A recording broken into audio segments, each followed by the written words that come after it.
Bismillahirrahmanirrahim. Assalamualaikum warahmatullahi wabarakatuh. Alhamdulillah. Alhamdulillah hamdan katsiran tayyiban mubarakan fihi. Kama yuhibbu rabbuna wa yardahu. Asyhadu an la ilaha illallah wahdahu la syarika lah. Wa asyhadu anna Muhammadan abduhu wa rasuluh. Allahumma salli wa sallim wa barik ala Muhammad wa ala alihi wa sahbihi wa man tabi'ahum bi ihsanin ila yaumiddin, amma ba'd. Ya ayyuhalladzina amanu taqullaha haqqa tuqatih wa la tamutunna illa wa antum muslimun. Ya ayyuhan nasu taqu rabbakum alladzi khalaqakum min nafsin wahidah wa khalaqa minha zawjaha wa batha minhuma rijalan katsiran wa nisaa'a wattaqullaha alladzi tasaaluna bihi wal arham innallaha kana 'alaikum raqiba. Wa ya ayyuhalladzina amanu taqullaha wa qulu qawlan sadida yuslih lakum a'malakum wa yaghfir lakum dhunubakum wa may yuti'illaha wa rasulahu faqad faza fawzan 'azima. Wa qala 'alaihi salatu wassalam ittaqillaha haitsu ma kunta wa adbi sayyi'atal hasanata tamkhuha wa khaliqin nasa bi khuluqin hasan. Masyiral muslimin, bapak-bapak dan ibu-ibu yang dimuliakan oleh Allah Subhanahu wa taala, alhamdulillahirabbil alamin. Pada kesempatan di malam hari ini Allah Subhanahu wa taala masih memberikan kenikmatan kepada kita semuanya, masih memberikan karunia kepada kita semuanya sehingga kita bisa duduk bersama di majelis ini, di mushola ini dalam rangka untuk menjalankan satu ketaatan kepada Allah Subhanahu wa taala, yaitu salat berjamaah, salat maghrib secara berjamaah. Kemudian kita duduk di sini dalam rangka untuk saling memberikan nasihat, saling memberikan wasiat di dalam kebaikan dan di dalam kesabaran dalam menjalankan agama Allah Subhanahu wa taala. Sungguh masyiral muslimin yang dimuliakan oleh Allah Subhanahu wa taala, nikmat taat yang diberikan oleh Allah Subhanahu wa taala kepada para hambanya itu menunjukkan bahwasannya Allah Subhanahu wa taala sedang mencintai hamba tersebut. Ketika kita dimampukan, dikuasakan, dimudahkan untuk taat, berbuat amal salih, menjalankan kebaikan-kebaikan dalam agama, maka sesungguhnya itu merupakan indikator bahwasanya Allah Subhanahu wa taala mencintai kita semuanya. Karena Allah Subhanahu wa taala menginginkan kebaikan yang lebih pada hambanya ketika dia melaksanakan ketaatan kepada Allah Subhanahu wa taala. Semoga Allah Subhanahu wa taala menjadikan kita semuanya sebagai hamba-hamba yang senantiasa istiqomah untuk menjalankan ketaatan kepada Allah Subhanahu wa taala. Terlebih bagi, mohon maaf, yang umurnya 40 tahun ke atas ya. Ini sudah harus lebih fokus untuk banyak berbuat taat kepada Allah Subhanahu wa taala, mohon ampun kepada Allah Subhanahu wa taala, beristighfar kepada Allah Subhanahu wa taala. Karena ibaratnya kita sudah mendekati garis finish. Sudah mendekati apa? Garis finish. Sebentar lagi akan tutup, kita akan sampai pada satu garis yang di situ menunjukkan kita sudah selesai dalam kehidupan ini, yakni ketika Allah Subhanahu wa taala telah memanggil kita semuanya.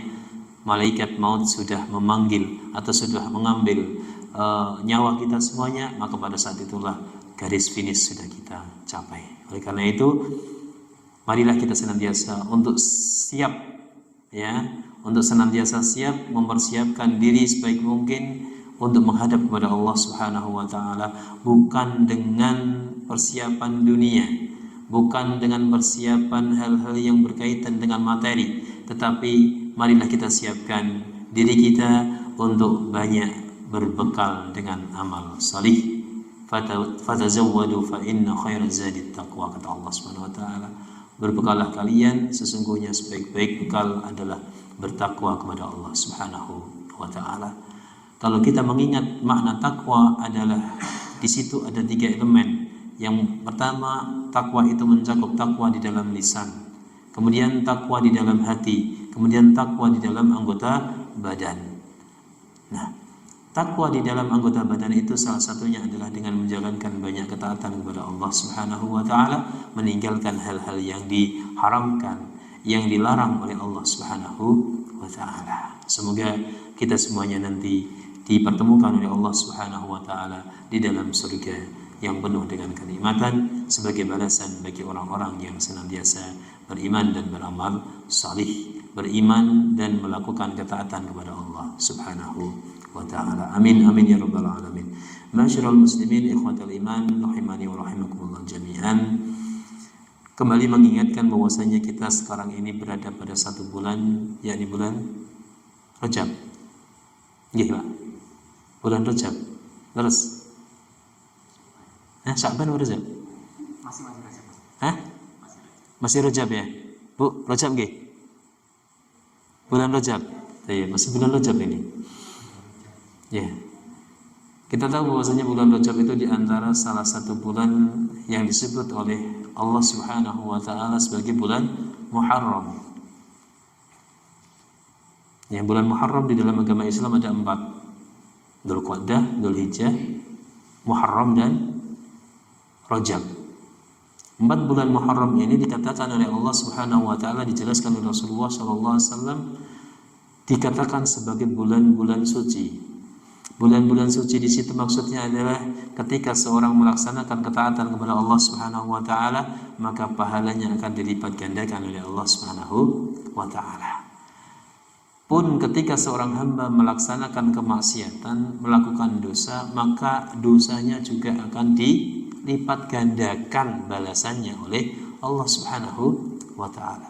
Sekarang kita berada di salah satu di antara bulan-bulan haram, yakni bulan Rajab. Nah, kebiasaan orang-orang saleh pada zaman dahulu, orang-orang yang bertakwa kepada Allah Subhanahu wa taala pada zaman dahulu, ketika mereka masuk pada bulan-bulan haram, yakni Dzulqa'dah, Dzulhijjah, kemudian Muharram, kemudian Rajab, mereka memfokuskan banyak beribadah kepada Allah Subhanahu wa taala, salah satunya dengan banyak berpuasa. Ya, banyak berpuasa karena mereka tahu bahwasanya bulan-bulan Muharram, bulan-bulan haram di situ Allah akan melipat gandakan pahala amalan kebaikan apapun yang dilakukan oleh Bani Adam. Sebaliknya Allah akan melipat gandakan balasan dosa, balasan adab bagi orang-orang yang melakukan dosa dan maksiat pada bulan-bulan haram. Oleh karena itu, mengingatkan kembali kita masih di bulan Rajab, dan bulan Rajab merupakan salah satu bulan haram yang di situ kita banyak diperintahkan untuk melakukan banyak kebaikan, banyak ketaatan kepada Allah Subhanahu wa taala. Ya. Melakukan amal-amal salih yang sifatnya sunnah atau mustahabbah, ya, yang pahalanya itu akan dilipat gandakan oleh Allah Subhanahu wa taala, yang tidak kita temui pada bulan-bulan selain bulan haram. Ya, oleh karena itu, ikhwatal iman yang dimuliakan oleh Allah Subhanahu wa taala, pada bulan-bulan haram, ya, sebagaimana perkataan Al-Imam Ats-Tsauri rahimahullah taala, pada bulan-bulan haram, ya, aku sangat senang untuk melaksanakan berpuasa di dalamnya. Ya, banyak melakukan amalan ibadah berupa puasa sunnah di dalam bulan haram tersebut. Ya. Nah, rahasia dari Allah Subhanahu wa taala menjadikan 4 bulan haram sebagaimana yang dikatakan oleh Abdullah bin Abbas radhiyallahu taala anhu, beliau mengatakan bahwasanya Allah mengarahkan 4 bulan tersebut sebagai bulan haram, ya, dianggap sebagai bulan suci. Karena melakukan perbuatan maksiat pada bulan tersebut dosanya sangat besar, akan lebih besar dosanya. Dan amalan saleh, amalan ketaatan yang dilakukan pada bulan haram tersebut akan menuai pahala yang lebih banyak, artinya akan dilipat gandakan oleh Allah Subhanahu wa taala. Oleh karena itu, marilah kita berkompetisi, ya, berlomba dalam amal saleh, berlomba dalam ketaatan kepada Allah Subhanahu wa taala. Masyaallah muslimin, ikhwatal iman rahimani wa rahimakumullah jami'an. Kemudian setelah itu kita melanjutkan pembahasan hadis Al-Arba'in An-Nawawiyah, yang pada malam hari ini kita sampai pada pembahasan hadis yang kelima, ya, memasuki hadis yang kelima. Qala al-muallif rahimahullah taala, pengarang kitab ini, yakni Imam An-Nawawi, mengatakan, an ummil mu'minina Ummi Abdullah Aisyah radhiyallahu anha, dari ibunda kaum mukminin Ummu Abdullah Aisyah. Jadi Aisyah adalah salah satu istri Nabi kita Muhammad sallallahu alaihi wasallam, dan istri-istri Nabi kita Muhammad sallallahu alaihi wasallam itu memiliki sebutan Ummul Mukminin. Artinya mereka adalah ibu bagi orang-orang yang beriman kepada Allah Subhanahu wa taala. Termasuk di antaranya adalah ibunda Aisyah radhiyallahu taala anha. Nah, termasuk makna dari Ummul Mukminin, ibunda kaum mukmin di sini, maka sepeninggal Rasulullah sallallahu alaihi wasallam, istri-istri Nabi Muhammad sallallahu alaihi wasallam tidak boleh menikah. Ya, tidak boleh menikah lagi. Karena mereka memiliki kedudukan sebagaimana kedudukan seorang ibu bagi kaum muslimin, bagi kaum mukminin. Ya, mana mungkin seorang anak akan menikahi ibunya? Itu maknanya, salah satu makna ibunda kaum mukminin. Maka istri-istri Rasulullah semuanya itu dianggap sebagai ibunda kaum mukminin. Nah, hadis ini yang akan kita baca ini hadis yang bersumber dari Aisyah, ibunda kaum mukminin. Semoga Allah Subhanahu wa taala senantiasa memberikan keridhaan kepada beliau. Qalat, beliau mengatakan, qala Rasulullah sallallahu alaihi wasallam, Rasulullah sallallahu alaihi wasallam pernah bersabda, man ahdasa fi amrina hadza ma laysa minhu fahuwa raddun. Barang siapa yang mengada-adakan sesuatu yang baru di dalam amrina, di dalam agama kami, ya, di dalam syariat kami, di dalam urusan agama kami, ma laisa minhu, sesuatu yang tidak ada dasarnya dari agama tersebut, fahuwa raddun, maka sesuatu yang dibuat, ya, tersebut tertolak. Raddun ay mardudun. Jadi apa-apa yang dikerjakan, diadakan oleh manusia, sebagian manusia, berupa syariat yang baru, yang tidak ada contohnya, yang tidak ada panduannya dari agama Islam, entah itu dari Al-Quran maupun dari As-Sunnah Nabi SAW, maka akan ditolak, tidak akan diterima oleh Allah Subhanahu wa taala. Hadis ini diriwayatkan oleh Imam Al-Bukhari dan Imam Muslim. Rawahul Bukhari wa Muslimun wa fi riwayatin lil muslimin man amila amalan laisa alaihi amruna fahuwa raddun. Hadis di atas diriwayatkan oleh Imam Bukhari dan Imam Muslim. Di dalam riwayat Imam Muslim ada sedikit perbedaan redaksi. Man amila amalan, barang siapa yang mengamalkan suatu amalan, laisa alaihi amruna fahuwa raddun, yang amalan tersebut tidak ada contohnya dari kami, maksudnya dari Rasulullah, tidak diberikan contoh amalan tersebut berasal dari Rasulullah, fahuwa, maka amalan tersebut tertolak. Orang yang mengadakan suatu amalan yang baru, ataupun orang-orang yang mengamalkan suatu amalan yang tidak ada contohnya dari Rasulullah, maka hukumnya ditolak, tidak akan diterima oleh Allah Subhanahu wa ta'ala. Makna ditolak ini bagaimana? Nanti akan kita sampai pada penjelasannya. Masyaallah muslimin yang dimuliakan oleh Allah Subhanahu wa ta'ala. Di dalam hadis yang kita bacakan ini, para ulama menjelaskan bahwasanya hadis ini merupakan timbangan untuk amalan-amalan Bani Adam yang sifatnya dhahirah, yang sifatnya nampak. Ya, jadi timbangan, ukuran amal-amalan yang dikerjakan oleh seorang hamba yang sifatnya nampak itu diukur dengan hadis ini. Ya. Karena ada amalan yang sifatnya adalah batinah, yang sifatnya adalah tidak nampak, maka di mizannya, timbangannya dengan amalan, dengan hadis yang pertama yang kita baca. Hadis yang pertama, innamal a'malu binniyat. Jadi innamal a'malu binniyat itu merupakan timbangan, tolak ukur untuk menimbang, amalan seorang hamba yang sifatnya tidak nampak. Karena setiap amal ya itu tergantung pada apa? Niatnya. Sedangkan pada hadis ini jelas Rasulullah mengatakan barang siapa yang mengadakan suatu amalan yang baru, suatu perkara yang baru, ya dalam urusan kami ini ada takkidnya, ada kaitannya. Maksudnya di sini bukan dalam semua hal, tapi Rasulullah mengatakan man ahdasa fi amrina, barang siapa yang mengadakan suatu yang baru dalam urusan kami, dalam agama kami, kata Rasulullah, bukan dalam masalah dunia, tapi dalam masalah apa? Agama. Entah itu berkaitan dengan ibadah, entah itu berkaitan dengan akidah, entah itu berkaitan dengan hal-hal yang masih ada ruang lingkup dengan agama Islam. Barang siapa yang mengadakan suatu yang baru dalam urusan agama, ya, yang tidak ada contohnya dari kami, maka tertolak perkara yang baru tersebut.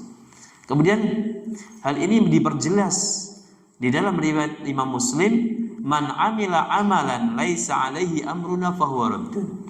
Barang siapa yang mengamalkan suatu amalan yang tidak dicontohkan oleh Rasulullah, maka amalan tersebut apa? Tertolak. Hadis yang di atas yang pertama itu menunjukkan larangan bagi orang yang mengadakan perkara yang baru dalam masalah agama. Artinya apa? Menciptakan syariat yang baru dalam masalah agama. Ya. Kemudian hadis yang berikutnya di dalam Imam Muslim itu menunjukkan orang yang mengikuti, melaksanakan amalan yang diciptakan oleh orang pertama. Dua-duanya tertolak, dua-duanya ditolak oleh agama Islam. Ya. Al-Hafidz Ibnu Hajar rahimahullah ta'ala, ya. Ibnu Hajar ini salah seorang ulama Syafi'iyah yang kondang, ya, yang beken, ya. Beliau salah seorang ulama pengikut madhab Imam Asy-Syafi'i yang sangat masyhur, yang sangat terkenal, yang ilmunya Masya Allah luar biasa. Beliau mengatakan hadzal haditsu ma'dudun min usulil Islam wa qa'idatun min qawaidid din. Hadis ini dihitung, dianggap sebagai salah satu hadis yang menjadi pokok-pokok dalam agama Islam dan menjadi kaidah yang mendasar dari kaidah-kaidah agama.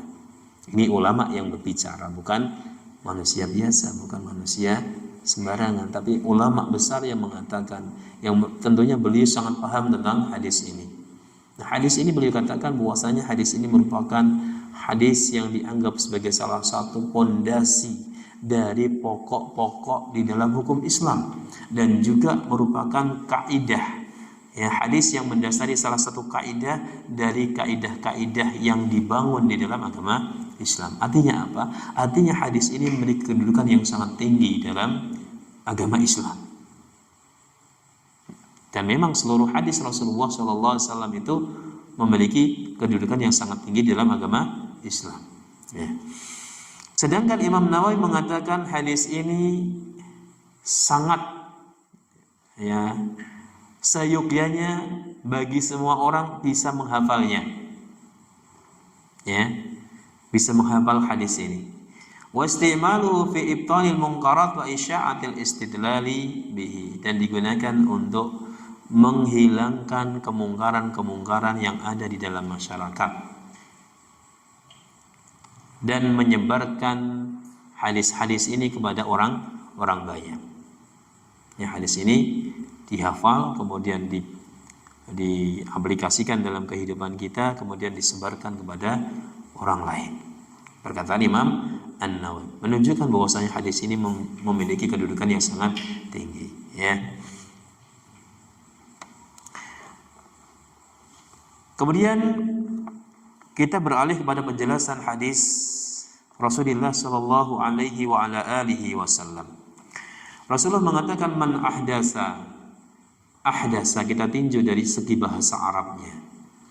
Para ulama mengatakan ahdasa ini berasal dari kata hadas, hadasun. Wal hadisu naqidul qadim. Hadas itu adalah lawan dari qadim, yang lalu, artinya baru. Baru lawannya apa? Lama. Jadi hadas ini sesuatu yang baru. Wal hadisu al khabaru war rajulu hadas ay syabun wa hadas ar-rajulu syai' ibtida'ahu. Kalau seseorang itu ahdasa syai' itu artinya membuat sesuatu yang baru. Ya, ini perlu kita sampaikan karena jangan sampai nanti kita nggak mengerti maksud dari ahdasa di sini. Ahdasa di sini adalah menciptakan sesuatu yang baru, yang tidak ada contohnya sebelumnya dalam perkara agama. Ini namanya ahdas. Kalau dalam masalah dunia, dalam masalah teknologi, dalam masalah ilmu pengetahuan, kita diizinkan, bahkan dimotivasi, didorong untuk bisa apa? Menemukan teknologi yang baru, menemukan ilmu pengetahuan yang terkini. Itu dalam segi apa? Ilmu pengetahuan dan teknologi, ilmu yang sifatnya dunia. Kita dianjurkan untuk bisa selalu riset, menemukan sesuatu yang baru.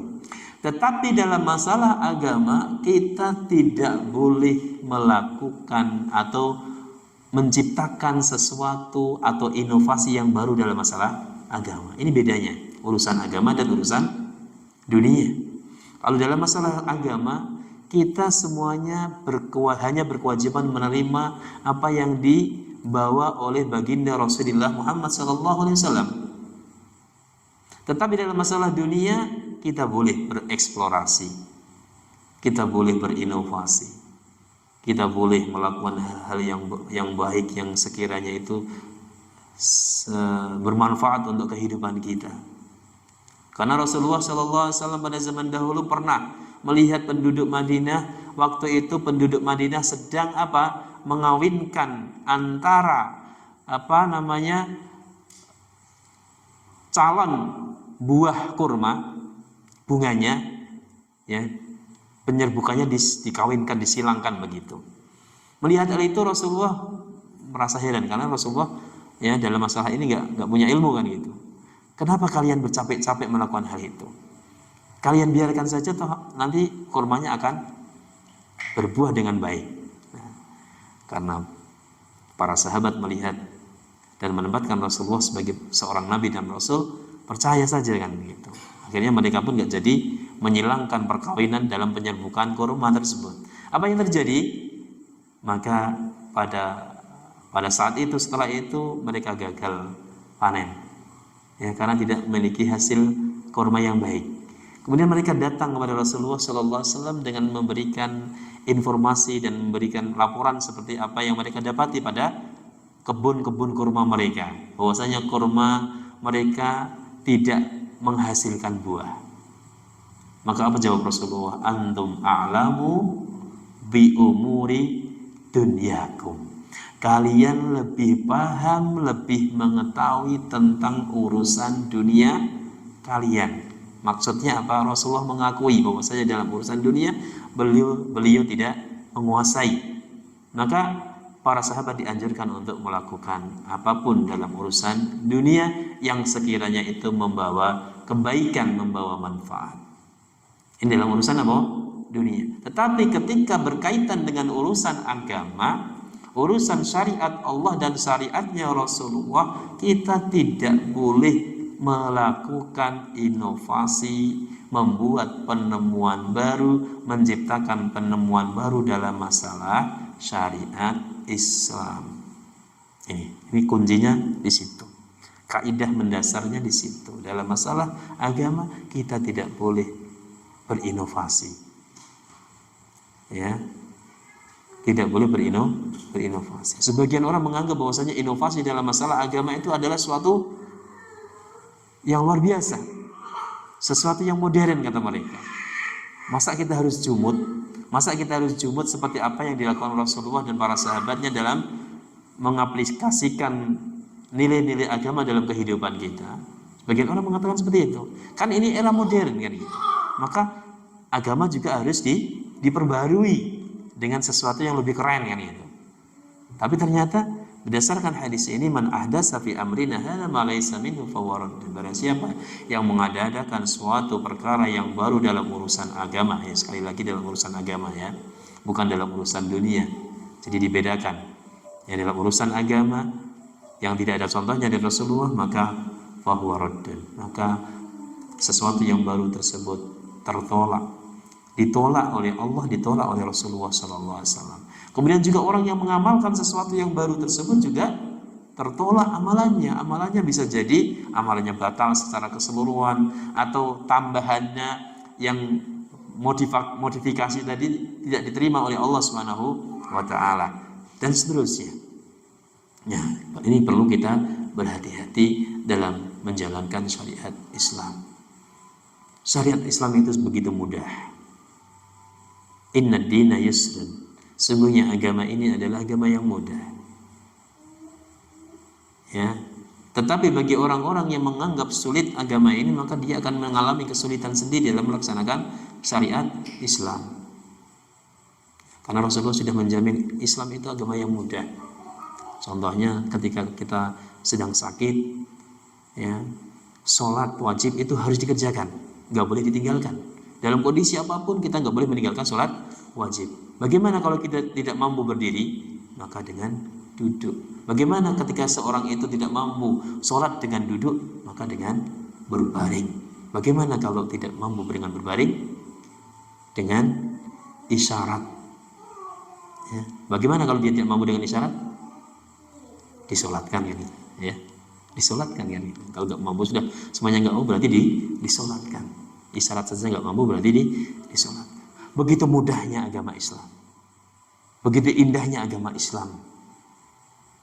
Makanya dikatakan agama Islam itu rahmatan lil alamin, salah satu rahmat bagi semua alam semesta, baik yang muslim maupun yang non muslim, semuanya kecipratan rahmatan lil alamin ini. Sifat Islam itu begitu indah, ya, begitu luar biasa. Makanya kembali lagi masyaallah muslimin ikhwatal iman yang dimuliakan oleh Allah Subhanahu wa taala, ya, ahdasa di sini artinya mengadakan sesuatu yang baru dalam masalah agama. Yang para ulama yang mengatakan sesuatu itu dikatakan bid'ah. Jadi kita nggak boleh alergi dengan perkataan bid'ah, karena bid'ah itu adalah sesuatu yang syar'i, sesuatu yang ada penjelasannya di dalam hukum Islam. Para ulama juga berbicara tentang itu. Maka sesuatu yang perkara yang baru itu identik dengan perkataan yang bid'ah. Artinya bid'ah itu sesuatu yang tidak dicontohkan oleh Rasulullah SAW dalam perkara agama. Itu bid'ah namanya. Ya, bagi sebagian orang bid'ah itu adalah sesuatu yang sangat menakutkan kan gitu. Enggak. Justru Rasulullah karena kasih sayangnya Rasulullah kepada para umatnya, beliau mengatakan, ya, di dalam sebuah hadis dikatakan fa inna khairal hadi hadyu Muhammadin sallallahu alaihi wasallam. Sesungguhnya sebaik-baik petunjuk itu petunjuknya Rasulullah sallallahu alaihi wasallam. Ya. Sebaik-baik petunjuk adalah petunjuknya Rasulullah sallallahu alaihi wasallam. Kemudian beliau mengatakan lagi bahwasanya fa inna ahsanal kalami kalamullah wa khairal hadi hadi Muhammadin sallallahu alaihi wasallam wa syarrul umuri muhdatsatuha. Dan seburuk-buruknya perkara adalah perkara yang diada-adakan, perkara baru yang diada-adakan. Wa syarrul umuri muhdatsatuha fa inna kulla muhdatsatin bid'ah wa kulla bid'atin dhalalah. Dan sesuatu fa inna syarrul umuri muhdatsatuha fa inna kulla bid'atin dhalalah.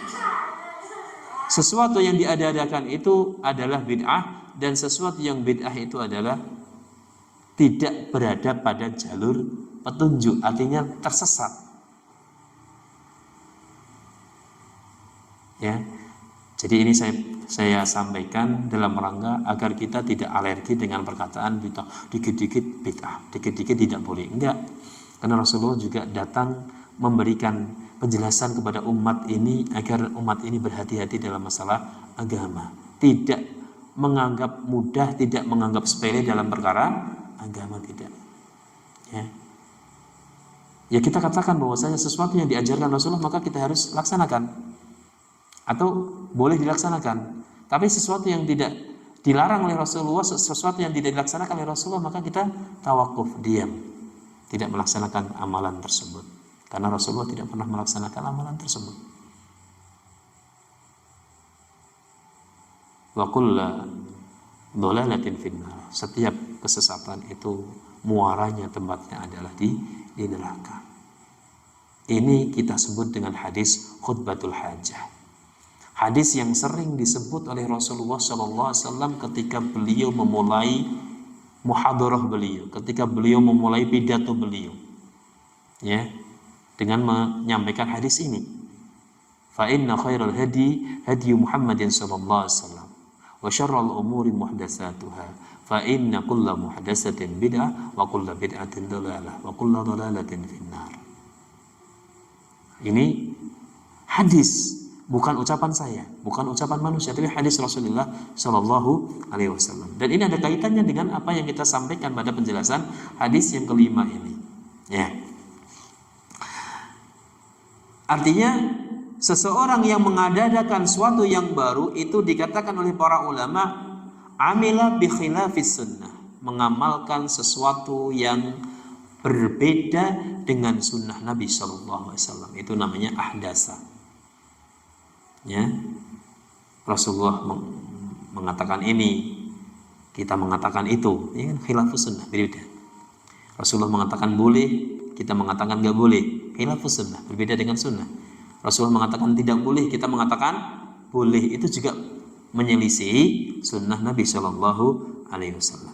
Kemudian para ulama menjelaskan lagi, fi amrina, amrina di sini maksudnya qala at-Tufi al-Hambali, dinuna wa syar'una. Yang dimaksud dengan amrina di sini adalah agama. Barang siapa yang mengadakan dalam urusan agama kita, ya, dalam masalah syariat kita, ya, wa yutlaqul amru ala sya'ni kama qala ta'ala fi kitabil aziz wa ma amru fir'aun. Ya. Dan dimutlakkan dalam perkara amrina di sini adalah hukum yang berkaitan dengan agama Islam. Artinya barang siapa yang mengadakan perkara yang baru dalam urusan agama kita, agama Islam, ma laisa minhu, sesuatu yang tidak ada contohnya, tidak ada bagian dari agama tersebut, maka dikatakan fahuwa raddun. Raddun sini artinya ay mardudun, la yaltafitu ilaihi, tidak akan dilihat oleh Allah. Jangankan diterima, tidak akan dilihat oleh Allah Subhanahu wa taala, ya. Maka di sini ada penjelasan yang sangat bagus bahwasanya hadis ini merupakan penjelasan salah satu di antaranya an-nahyu anil ibtida' fid din. Larangan keras agar kita tidak mengadakan sesuatu yang baru dalam masalah agama. Ya. Kita tidak boleh mengadakan sesuatu yang baru dalam perkara agama, mengadakan syariat yang baru. Misalkan contohnya Rasulullah sudah menjelaskan bahwasanya di antara ibadah sholat, misalkan sholat maghrib itu berapa rakaat? 3 rakaat. Kita pengen lebih bagus menurut kita, kita ciptakan sholat maghrib 5 rakaat. Secara logika menurut kita itu bagus kan gitu. Tapi kira-kira diterima mboten sama Allah? Pak, diterima mboten? Tidak akan diterima. Kenapa? Tidak sesuai dengan perintahnya Allah. Tidak sesuai dengan apa yang diperintahkan oleh Allah. Meskipun kita menyangka bahwasanya tambahan sholat maghrib berjumlah 5 rakaat itu bagus menurut kita, ya. Tapi ternyata itu tidak akan diterima oleh Allah. Karena apa? Karena Allah melalui Rasulnya sudah memberikan contoh bahwasanya sholat maghrib itu jumlah rakaatnya ada 3, ya, seperti itu. Contohnya seperti itu, ya, kurang lebih contohnya seperti itu. Wa qawluhu laisa alaihi amruna isyaratun ila anna amalil amilin kulluhum yanbaghi an takuna tahta ahkamis syariati. Bahwasanya di sini dijelaskan ada isyarat bahwasanya amalan-amalan orang yang mengamalkan suatu amalan semuanya hendaklah amalan tersebut berada di bawah hukum-hukum syariat Islam.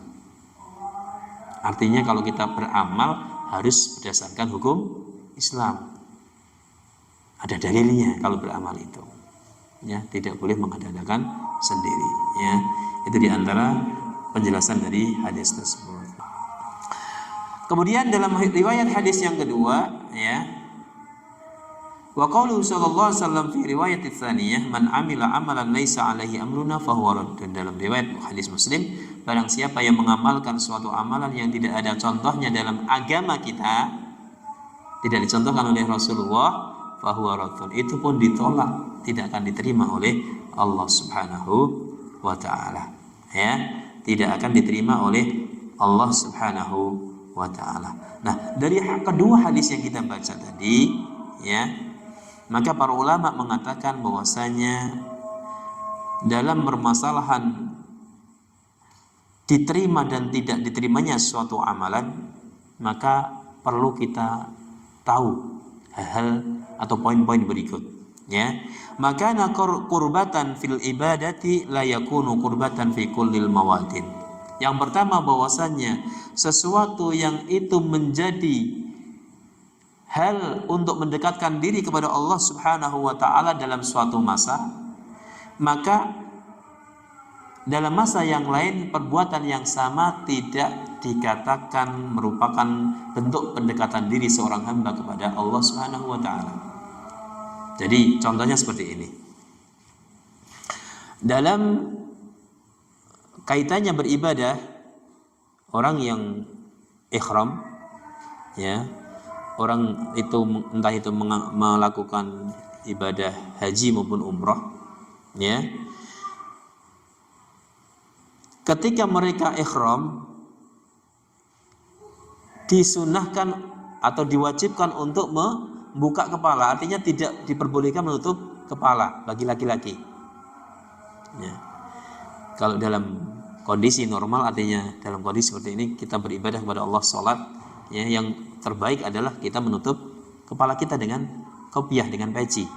Tapi dalam khusus dalam ibadah ihram, ya, entah itu haji maupun umrah, maka bagi laki-laki disunnahkan untuk membuka kepalanya. Nah, ini maksudnya seperti itu. Khusus di ibadah ihram, umrah maupun haji, membuka kepala itu merupakan salah satu perbuatan mendekatkan diri kepada Allah, yaitu dikatakan sebagai bentuk ibadah kita kepada Allah Subhanahu wa taala. Tetapi dalam kondisi yang lain, membuka kepala tidak dikatakan sebagai bentuk ibadah seorang hamba kepada Allah. Paham ya?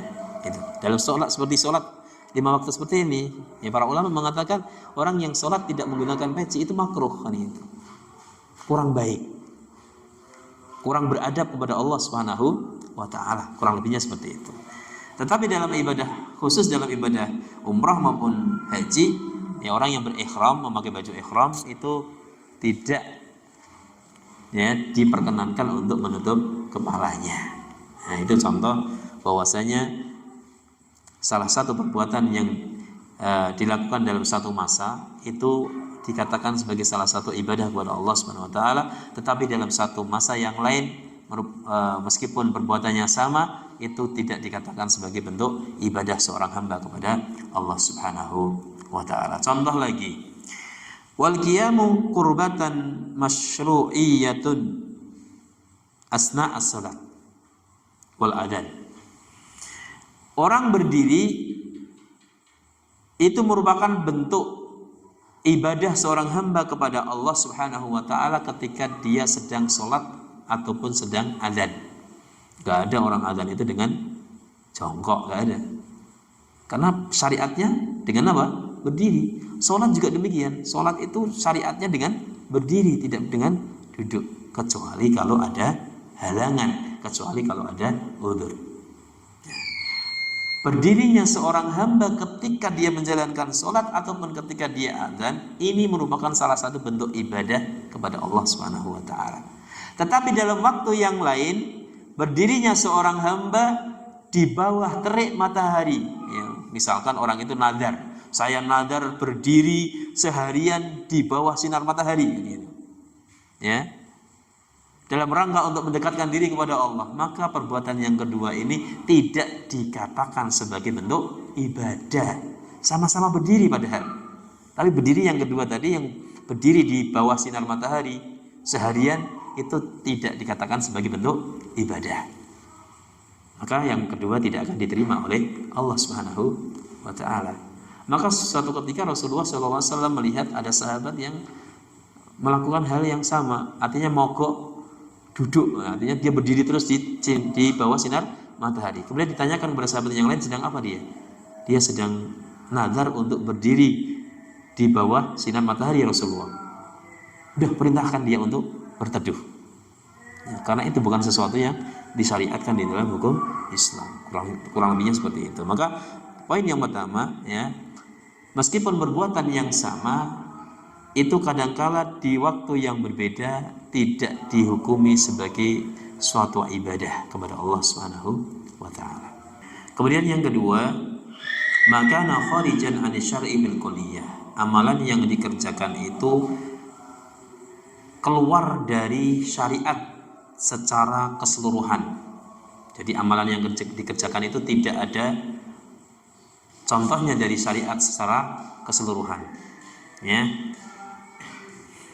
Contohnya adalah seseorang yang beribadah kepada Allah Subhanahu wa ta'ala dengan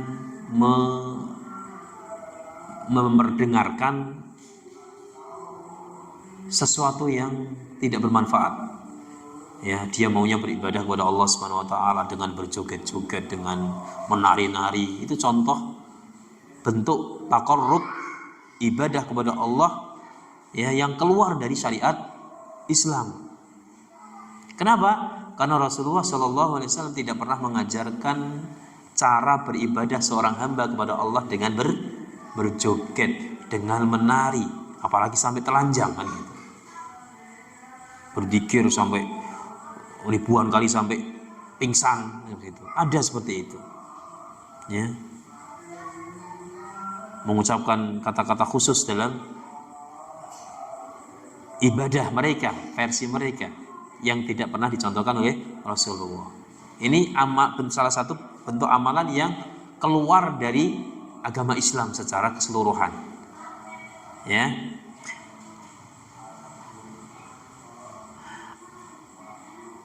Atau mengerjakan hal-hal yang tidak pernah diajarkan oleh Rasulullah SAW dalam ibadah.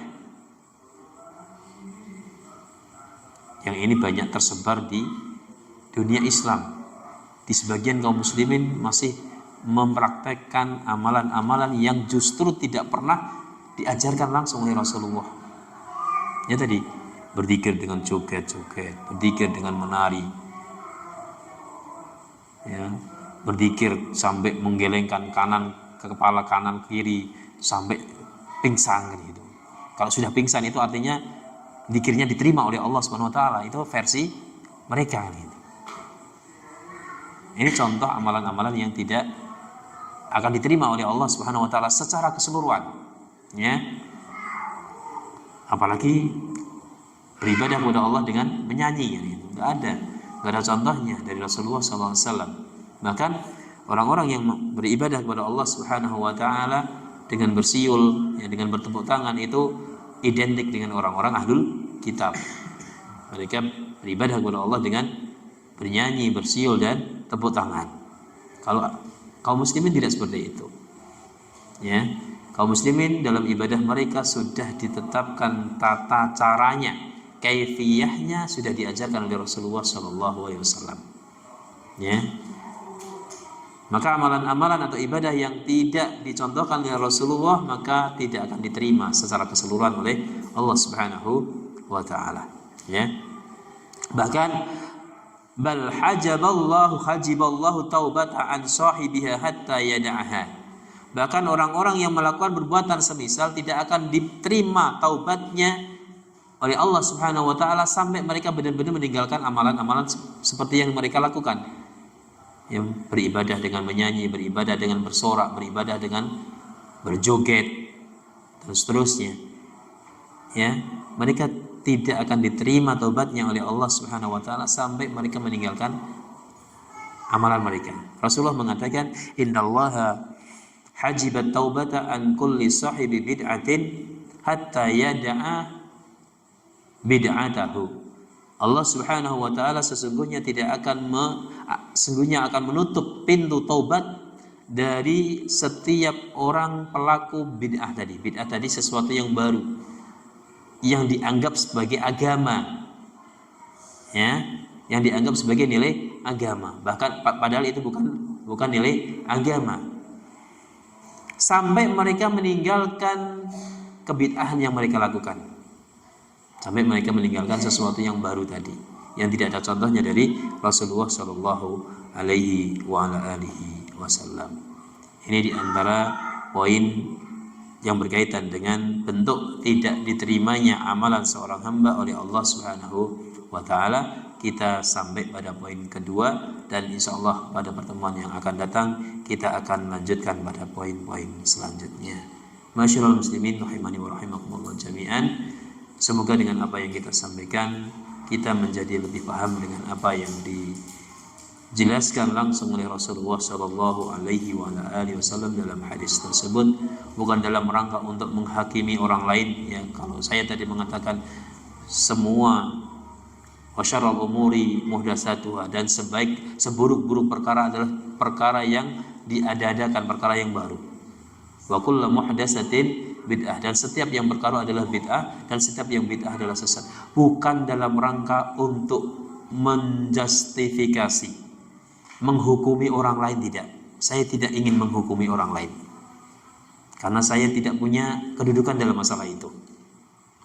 Saya hanya ingin menyampaikan apa yang disampaikan oleh Rasulullah Shallallahu Alaihi Wasallam agar kita semakin paham tentang syariat Rasulullah Shallallahu Alaihi Wasallam, tentang mana yang boleh, mana yang tidak boleh dalam syariat Islam. Ini yang boleh dikerjakan, ini yang tidak boleh dikerjakan, ada.